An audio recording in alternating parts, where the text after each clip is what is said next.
get to ice your hands on a lot of handshakes. You know, it's funny. The hand shaking was less painful than the salutes. When you do 1,000 salutes right in a row, it actually stresses your shoulder a little bit. So it was like doing sun gods back in Marine Corps boot camp. Mr. Vice President, on Iran, can you give us an update on where the negotiations are and when do you expect the president to sign this MOU?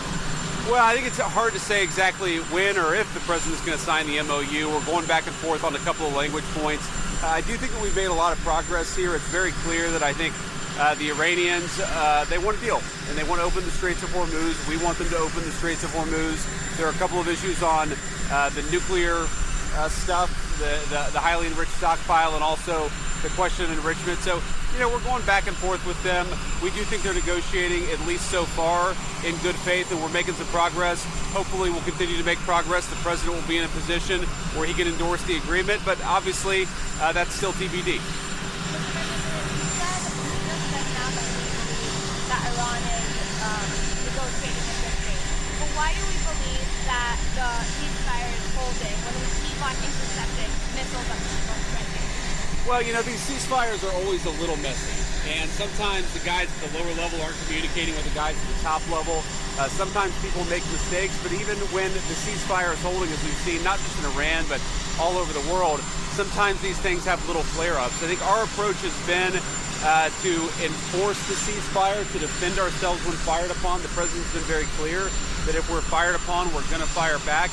But if you compare the conflict now to where it was 5-6 weeks ago, I think the president's ceasefire is very much holding. And a quick follow-up on discussion of nuclear enrichment. Does that mean that Iran is open to putting on paper something regarding either removing the enrichment from the country or allowing it to get diluted or doing something with in this agreement right now? Yeah, you know, we'll see, right? I mean, part of what we're trying to do here is really set the stage for a successful negotiation. There are certain details that are going to have to be figured out that are going to take a little bit of time to think about. I mean, just take, for example, even if you come to an agreement on, let's say, destroying the enriched stockpile, how do you do it? When do you do it? How do you actually get access to it? As the president said repeatedly, we did very effectively bury that stuff very deeply underground. So there are a lot of details to work out. But what I mean is I think we're making progress. We're getting to a point where we could potentially sit down and settle these issues. But that requires us to make a little bit more progress. I can't guarantee that we're going to get there, but right now I feel pretty good about it. Has there ever been concerns that the U.S. is being strung along by Iran? Well, I think there's always a concern whenever you're in a negotiation that the other party is not actually going to meet up their obligation. They're actually not going to satisfy their end of the obligation. But all you can do is try to verify, right? We try to get things in a position where we're getting a good win for the American people.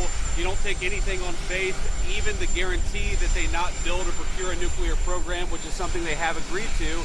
We're going to have to verify that over time. So I think there's always a concern that the negotiating party is not going to meet their end of the bargain. So that's why we have verification processes in place. I will say, and this is my last comment on this, if you look at what we've already accomplished here, assuming that we're able to get to a final agreement here, we're reopening the Straits of Hormuz. We've already decimated their conventional military, and we're in a position where we could substantially set back their nuclear program, not just during the term of this president, but over the long term. That's a very, very good thing for the American people. So we're not there yet, but we're very close, and we're going to keep on working at it. Thank you, guys. Have a good evening.